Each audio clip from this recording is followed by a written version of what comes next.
Hi guys అందరికీ ఇది చాలా ఇంపార్టెంట్ టాపిక్ మన సిలబస్లో ఉన్నది హీట్ ట్రీట్మెంట్ అంటే నేను ఇది మీకు ఎగ్జామ్ ఓరియంటేషన్లో చెప్తున్నా, డెప్త్గా చెప్తలేను, మీకు టైం లేదు కాబట్టి ఓకేనా. ఇలా నేను చెప్పిన పాయింట్స్నే ఈ పీడిఎఫ్ కూడా మీకు పెడతా. ఈ పీడిఎఫ్ చదువుకుంటే ఈ టాపిక్లోకి వెళ్ళి క్వశ్చన్స్ కవర్ అవుతాయి ఓకేనా. ఇంకొక విషయం ఏంటంటే ఈ క్లాస్ చెప్తా వినండి, క్లాస్ ఎండ్ వరకు వినండి, లాస్ట్లో ఒక పాయింట్ చెప్తా ఓకేనా. ఫస్ట్ ఈ క్లాస్ మీద ఫోకస్ చేయండి. హీట్ ట్రీట్మెంట్ అంటే ఏంది తెలవాలి ఫస్ట్ మీకు. హీట్ ట్రీట్మెంట్ అంటే the process of controlled heating and cooling to obtain desired structure and properties. Heat treatment ఎందుకు? ఒక మెటల్ని మనం తీసుకున్నప్పుడు ఆ మెటల్ని దానికి కొన్ని ప్రాపర్టీస్ కావాలంటే, అంటే మనం దీనికి హార్డ్నెస్ పెరగాలి, స్ట్రెంత్ పెరగాలి, లేదా దాని యొక్క లోపల ఉన్న స్ట్రక్చర్ మారాలి. లోపల స్ట్రక్చర్స్ డిఫరెంట్ ఉంటాయి, ఆ స్ట్రక్చర్స్ మారాలి. దాన్ని హీట్ చేయడం వల్ల కానీ కూల్ చేయడం వల్ల కానీ ఇది జరుగుతుంది. కాబట్టి మనం హీట్ ట్రీట్మెంట్ అంటే దానికి ఒక హీట్ని ఇచ్చి ట్రీట్మెంట్ లెక్క ట్రీట్ చేస్తాం కాబట్టి దాన్ని హీట్ ట్రీట్మెంట్ అంత. Process of controlled heating and cooling to obtain desired structure and properties. మనకు కావాల్సిన ఒక స్ట్రక్చరు, కావాల్సిన ధర్మాలు, దానికి ప్రాపర్టీస్ అంటే దానికి ఏ ధర్మం కావాలనో అట్లాంటి ప్రాపర్టీస్ రావడానికి మనం చేసే ప్రాసెస్నే హీట్ ట్రీట్మెంట్ అంటాము. దాని తర్వాత ఆ హీట్ ట్రీట్మెంట్లో ఎన్ని టైప్స్ ఆఫ్ హీట్ ట్రీట్మెంట్స్ ఉన్నాయి అనేది 1 by 1 చెప్పుకుంటూ పోదాం. ఫస్ట్ అనెయిలింగ్ చూడండి. అనెయిలింగ్ అనేది ఏంది? హీటింగ్ మెటల్ అంటే స్టీల్ని హీట్ చేయడాన్ని annealing to a temperature above the transformation range and cooling within the furnace. ఇది గుర్తుపెట్టుకోండి, important. Cooling within the furnace లోపలనే కూలింగ్ చేస్తాడు అని అంటే దాన్ని మనం ఏమంటాం? అనెయిలింగ్ అంటాం. ఫర్నేస్ లోపల మనం హీట్ చేసిన మెటల్ని ఫర్నేస్ లోపల కూల్ చేస్తే దాన్ని అనెయిలింగ్ అంటాం. Heating the metal to a temperature above the transformation range. ఈ అబోవ్ ది ట్రాన్స్ఫర్మేషన్ రేంజ్ అంటే క్రిటికల్ టెంపరేచర్ ఉంటుంది, దానికి పైన ఉంటే మనం ట్రాన్స్ఫర్మేషన్ రేంజ్ అంటాం. అంటే ఒక లిక్విడ్ నుంచి సాలిడ్గా మెటల్ అనేది కన్వర్ట్ అవుతూ ఉంటే దాన్ని మనం అక్కడ ట్రాన్స్ఫర్ అవుతుంది. దాని యొక్క దశ లిక్విడ్ నుంచి సాలిడ్కి కన్వర్ట్ అవుతుంది కాబట్టి ట్రాన్స్ఫర్మేషన్, దాని యొక్క అది ప్రాపర్టీ అక్కడ చేంజ్ అవుతుంది కాబట్టి ట్రాన్స్ఫర్మేషన్ రేంజ్ అన్నాం. And cooling within the furnace. Annealing అనేది cooling within the furnace అనేది ఇంపార్టెంట్ బిట్. ఇక్కడ ఎట్లా అడుగుతాడంటే cooling within the furnace the metal will be cooling within the furnace in which heat treatment process అని అడగవచ్చు. అప్పుడు మీరు normalising, హార్ష్ టెంపరింగ్ లేదా హార్డెనింగ్ అని ఏదో ఒకటి అడగవచ్చు. అప్పుడు మీరు అనెయిలింగ్ అనేది చూస్ చేసుకోవాలి. నెక్స్ట్ వచ్చేసి చూడండి, ఇక్కడ ఏమన్నాడు? Intent to soften the steel and increase the ductility. Annealing వల్ల ఏమవుతుంది అంటే అనెయిలింగ్ ప్రాసెస్లో మనం అనెయిలింగ్ అనే హీట్ ట్రీట్మెంట్ ప్రాసెస్ని మనం చేస్తే ఆ మెటల్కి ఏమవుతుంది అంటే మెటల్ సాఫ్ట్ అవుతుంది అండ్ డక్టిలిటీ అనే ప్రాపర్టీ ఇంక్రీజ్ అవుతుంది. డక్టిలిటీ అంటే ఏంది? టెన్జైల్ లోడ్లో సాగడం, టెన్జైల్ లోడ్లో డిఫామ్ కావడాన్ని డక్టిలిటీ అంటాం. మెకానికల్ ప్రాపర్టీస్ క్లాస్లో చెప్పా, చూడండి. ఆ మెకానికల్ ప్రాపర్టీస్ కూడా వెరీ ఇంపార్టెంట్ ఇక్కడ, ఎందుకంటే ప్రాపర్టీస్ తెలుస్తూనే ఇక్కడ ఎందుకు అనేది మీకు తెలుస్తుంది. Next normalising. Heating A metal above the upper critical point and cooling in air. చూడండి, నార్మలైజింగ్ ఏమో మెటల్ని హీట్ చేసి అప్పర్ క్రిటికల్ పాయింట్ తర్వాత హీట్ చేసి కూలింగ్ అనేది ఎయిర్లో, నార్మల్గా బయట అట్మాస్ఫియర్ ఎయిర్లో పెట్టి కూల్ చేసేస్తారు అన్నట్టు. అదే అనెయిలింగ్ అయితే విత్ ఇన్ ద ఫర్నేస్, ఇక్కడ ఎయిర్లో కూల్ చేస్తారు. ఇది గుర్తుపెట్టుకోండి. అనెయిలింగ్ ఫర్నేస్, నార్మలైజింగ్ ఎయిర్లో ఓకేనా.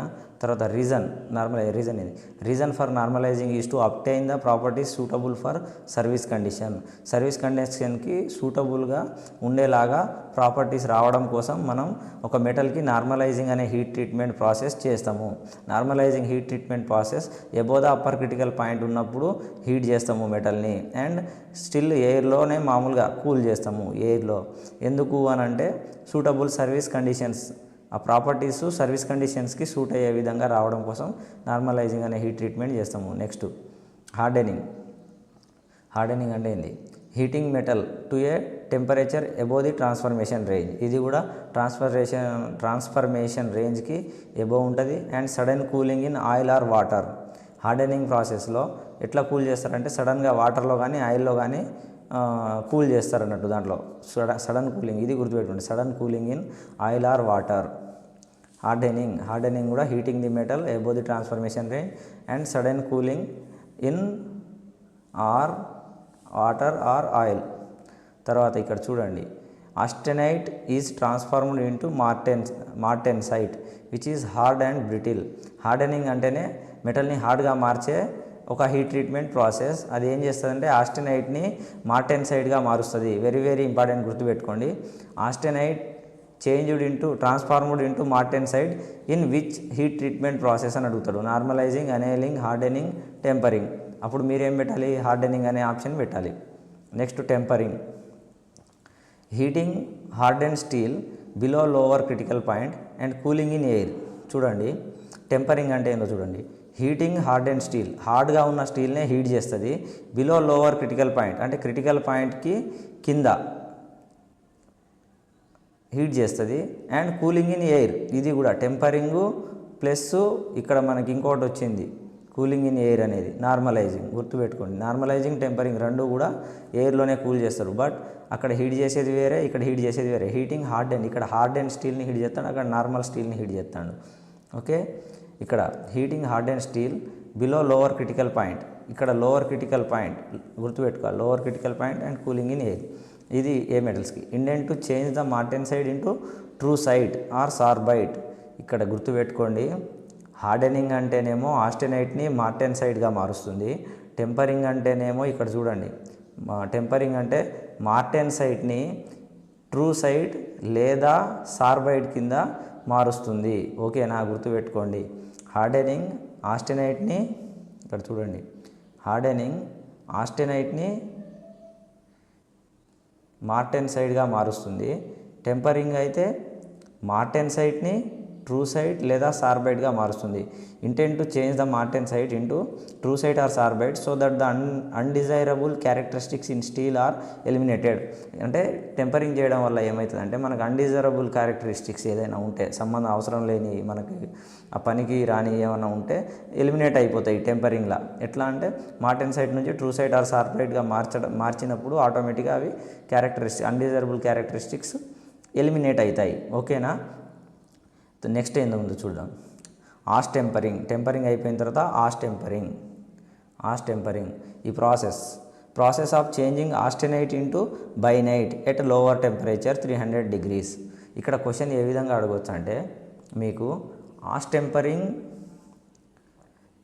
అనేది ఏం చేస్తుంది అంటే process of changing austenite into bainite. ఆస్టెనైట్ని బైనైట్గా మారుస్తుంది. గుర్తుపెట్టుకోండి, ఆస్టెనైట్ని బైనైట్గా మార్చేది ఏదంటే ఆస్టెంపరింగ్. ఒకవేళ ఆస్టెనైట్ని మార్టెన్సైట్గా మార్చేది ఏదంటే హార్డెనింగ్. గుర్తుపెట్టుకోండి, ఇక్కడ టెంపరేచర్ లోవర్ 300 degrees టెంపరేచర్ వద్ద ఆస్టెనైట్ని బైనైట్గా మార్చేది ఆ ప్రాసెస్ని ఏమంటారు అంటే ఆస్టెంపరింగ్. తర్వాత martempering. Process of changing the austenite into martensite with minimum internal stresses and crystal distortions. చూడండి, martempering means austenite into changing into the process of changing the austenite into martensite. అంటే ఆస్టెనైట్ని మార్టెన్సైట్గా మార్చి with minimum internal stresses and crystal distortion ఏం లేకుండా with minimum stresses, తక్కువ స్ట్రెసెస్తోని ఆస్టెనైట్ని మార్టెన్సైట్గా మారుస్తే మార్టెంపరింగ్ అంటాం. Next surface hardening. చూడండి, సర్ఫేస్ని ఏ విధంగా హార్డెన్ చేస్తారు. Surface hardening also one of the heat treatment process. ఇప్పుడు మనం చెప్పుకునే అన్నీ ఏంటి? Heat treatment process. గుర్తుపెట్టుకోండి, వెరీ వెరీ ఇంపార్టెంట్. నేను చెప్పే ఈ పీడిఎఫ్లో మీరు ఇదే చదవండి, ఇదే పీడిఎఫ్ మీకు షేర్ చేస్తాను. ఎందుకంటే మీకు మీ మెటీరియల్లో చాలా ఎక్కువ మ్యాటర్ ఉంది. ఇది షార్ట్కట్లో ఉన్నది కాబట్టి షార్ట్కట్లో డిప్లొమా బుక్ నుంచి తీసుకొని చెప్తున్నా. ఓకేనా. Hard and wear resistance. Surface hardening ఏంది? హార్డ్ అండ్ వియర్ రెసిస్టెన్స్ పెంచడానికి. Surface with tough core may be obtained either by hardening and surface layers. అవేమి flame hardening, induction hardening or changing the chemical composition of the surface layer, carburizing or nitriding. చూడండి, ఇక్కడ సర్ఫేస్ని harden చేయడానికి మనం ఉపయోగించే ప్రాసెస్లను ఏమంటాం? Carburising అంటాం లేదా nitriding అంటాం. ఈ రెండు ప్రాసెస్లు చేస్తే సర్ఫేస్ హార్డ్గా మారుతుంది. సర్ఫేస్ హార్డ్గా మారితే ఏమవుతుందంటే, ఈ సర్ఫేస్ హార్డనింగ్ ఎందుకు మారితే ఏ విధంగా ఉంటుందంటే, సర్ఫేస్ విత్ టఫ్ కోర్, దాని యొక్క కోర్ టఫ్ అవుతుంది. Obtained by either hardening the surface layer, అంటే సర్ఫేస్ లేయర్ని మనం హార్డెన్ చేసుకున్నప్పుడు ఆటోమేటిక్గా సర్ఫేస్ హార్డ్ అవుతుంది. అది ఫ్లేమ్ హార్డెనింగ్ ద్వారా చేయొచ్చు లేదా ఇండక్షన్ హార్డెనింగ్, రెండు ప్రాసెస్లు ఉంటాయి. ఆ రెండు ప్రాసెస్ల ద్వారా చేయొచ్చు లేదా కెమికల్ కాంపోజిషన్ చేంజ్ చేయడం వల్ల కూడా కావచ్చు. అది ఆ కెమికల్ ప్రాసెస్ చేంజ్ చేయడం కార్బరైజింగ్ అండ్ నైట్రైడింగ్ ప్రాసెస్లు అయితే ఫ్లేమ్ హార్డెనింగ్, ఇండక్షన్ హార్డెనింగ్. ఈ కెమికల్ కాంపోజిషన్ వల్ల చేయాలనుకుంటే కార్బోరైజింగ్ అంటే దీంట్లో కార్బన్ యాడ్ చేస్తారు, నైట్రోజన్ యాడ్ చేస్తారు అట్లా. ఓకేనా, గుర్తుపెట్టుకోండి సర్ఫేస్ హార్డనింగ్. తర్వాత కార్బోరైజింగ్ చూడండి, ఎన్రిచింగ్ ది సర్ఫేస్ ఆఫ్ లో కార్బన్ స్టీల్ విత్ కార్బన్. లో కార్బన్ ఉన్న స్టీల్ సర్ఫేస్ని మనం దానికి కార్బన్ యాడ్ చేస్తే సర్ఫేస్ మీద దాన్ని కార్బోరైజింగ్ అంటాం. ఎన్రిచింగ్ అంటే అదే ఎన్రిచింగ్, ఇక్కడ ఎన్రిచింగ్ అన్నాడా, అదేంటంటే ఎన్రిచింగ్ అంటే దాని మీద కార్బన్ పూత పూయడమా, లేదా దాని మీద స్ప్రే చేయడమా, కార్బన్ని దాని మీద లేయర్ లెక్క పేస్ట్ చేయడం enriching. Involves heating the component in carbonaceous medium at 940 degrees temperature and then quenching. ఏం చేయాలి కార్బోరైజింగ్లా, దాన్ని హీట్ చేసి ఆ కాంపోనెంట్ మీద కార్బన్ పెట్టి హీట్ చేసినాక 940 degrees వరకు టెంపరేచర్ వరకు హీట్ చేసి తర్వాత నీళ్ళల్లో ముంచాలి. క్వెంచింగ్ అంటే ముంచడం, నీళ్ళల్లో కానీ ఆయిల్లో కానీ. తర్వాత nitriding, introducing the nitrogen into the surface so that the hardness is increased due to formation of nitrides. Nitrogen అంటే ఏంది, ఆ సర్ఫేస్ మీద నైట్రోజన్ని, నైట్రైడింగ్ అంటే ఆ సర్ఫేస్ మీద నైట్రోజన్ని పేస్ట్ చేయడమా, దాని మీద స్ప్రే చేయడం, ఏదో ఒకటి ఆ సర్ఫేస్ మీదకి తీసుకొస్తే ఆటోమేటిక్గా ఈ నైట్రైడ్స్ వలన దాని యొక్క హార్డ్నెస్ అనేది పెరుగుతుంది. తర్వాత సియానైడింగ్ చూడండి, cyaniding process of adding carbon and nitrogen. Cyaniding very very important, cyaniding గుర్తుపెట్టుకోండి, very very very very very important. Cyaniding process of adding carbon and nitrogen. నైట్రైడింగ్లో ఏమో నైట్రోజన్ యాడ్ చేస్తారు, కార్బోరైజింగ్లో ఏమో కార్బన్ యాడ్ చేస్తారు, సియానైడింగ్లో మాత్రం ఈ రెండు కలిపి యాడ్ చేస్తారు. Process of adding carbon and nitrogen on the surface of metals. A metal అయితే స్టీల్ కావచ్చు, ఆ స్టీల్ మీద కార్బన్ని మరియు నైట్రోజన్ని రెండింటిని కలిపి మనం దాని మీద యాడ్ చేస్తే దాన్ని ఏమంటాం, సియానైడింగ్. గుర్తుపెట్టుకోండి. తర్వాత carbonitriding process of adding carbon and nitrogen. చూడండి, సియానైడింగ్ కార్బోనైట్రైడింగ్ రెండు సేమ్ ఉన్నాయి చూడండి, గుర్తుపెట్టుకోండి. ఈ రెండు బోత్ అనే ఆప్షన్ ఇస్తే బోత్ పెట్టాలి. ఓకేనా. Process of adding carbon and nitrogen, ఇక్కడ process of adding carbon and nitrogen on surface of metal అంటే ఇక్కడ సర్ఫేస్ మీద చేస్తే సియానైడింగ్, ఇది సర్ఫేస్ మీదనా ఎక్కడ చూద్దాం. Involves heating the metal in a gaseous mixture rich in carbon and nitrogen. ఏం లేదు, ఇక్కడ ఏమంటాడు, ఇన్వాల్వ్స్ హీటింగ్ ది మెటల్ని హీట్ చేసేటప్పుడు gaseous mixture rich in carbon and nitrogen, gaseous మిక్చర్లోనే కార్బన్ని నైట్రోజన్ని ఎక్కువగా ఉండేటట్టు చూసుకొని ఈ ప్రాసెస్ని హీట్ చేస్తారు. కానీ ఇక్కడ అలా కాదు, వేరే ప్రాసెస్ ఉంటుంది. ఓకేనా. నెక్స్ట్ చూడండి, ఓకే ఇవ్వండి, నెక్స్ట్ ఏం లేదు, ఇవి హీట్ ట్రీట్మెంట్ ప్రాసెస్. చూడండి, ఫస్ట్ నుంచి 1 by 1 చెప్పుకుంటూ వస్తాం. మళ్ళీ very very important. Heat treatment అంటే ఏంది, ఒక మెటల్ని మనకు కావాల్సిన ప్రాపర్టీస్ రావడం కోసం, దాని యొక్క స్ట్రక్చర్ని మార్చడం కోసం మనం చేసేది ఏంది, హీట్ ట్రీట్మెంట్. ఆ హీట్ ట్రీట్మెంట్ని ఎన్ని ప్రాసెస్లు ఉన్నాయి ఏంటి చూడండి. ఫస్ట్ అనేలింగ్ అంటే అదొక హీట్ ట్రీట్మెంట్ ప్రాసెస్. దాన్ని మనం గుర్తుపెట్టుకోవాల్సింది ఏంటంటే cooling within the furnace అనేది ఇంపార్టెంట్. అనేలింగ్లో హీట్ చేసిన తర్వాత ఆ మెటల్ని ఏ విధంగా కూల్ చేస్తారంటే cooling within the furnace లోపలనే కూల్ చేస్తారనేది గుర్తుపెట్టుకోండి. మళ్ళీ అనేలింగ్ వల్ల మెటల్ ఎట్లా మారుతుంది అంటే సాఫ్ట్గా మారుతుంది, డక్టైల్ ప్రాపర్టీ అనేది ఇంక్రీజ్ అవుతుంది. చూడండి, తర్వాత normalising, cooling in the air, heat చేసిన తర్వాత ఆ మెటల్ని ఎయిర్లో కూల్ చేస్తాము. దాని తర్వాత ఏమవుతుంది, అది కూడా ఏం చేస్తే సూటబుల్ ఫర్ సర్వీస్ కండిషన్. ఒక మెటల్ సర్వీస్ కండిషన్స్కి సూటబుల్ అయ్యే విధంగా అది ఆ మెటల్ని సర్వీస్ కండిషన్కి సూటబుల్ అయ్యే విధంగా ఆ మెటల్ని ఆ కండిషన్స్కి తీసుకొచ్చేది నార్మలైజింగ్, ఎయిర్లో కూల్ చేస్తారు. తర్వాత hardening, heating metal to a temperature above the transformation range. ఇది హార్డెనింగ్ అనేది ఏమవుతుందంటే మెటల్ని ఆయిల్లో కానీ వాటర్లో కానీ సడన్గా కూల్ చేయాలి. హీట్ చేసినాక సడన్గా వాటర్లో కానీ ఆయిల్లో కానీ పడేసినాం అనుకో కూల్ అవుతుంది. అట్లా కూల్ చేయడాన్ని హార్డెనింగ్. అది అట్లా కూల్ చేయడం వల్ల మెటల్ సడన్గా హార్డ్గా తయారవుతుంది. ఇక్కడ ఇంకేంది, ఆస్టినైట్ని మార్టెన్సైడ్గా మారుస్తుంది, మెటల్ బ్రిటిల్గా హార్డ్గా తయారవుతుంది. టెంపరింగ్ ఏం చేస్తుంది, heating harden steel below lower critical point and cooling in air. ఇది కూడా కూలింగ్ ఇన్ ఎయిర్.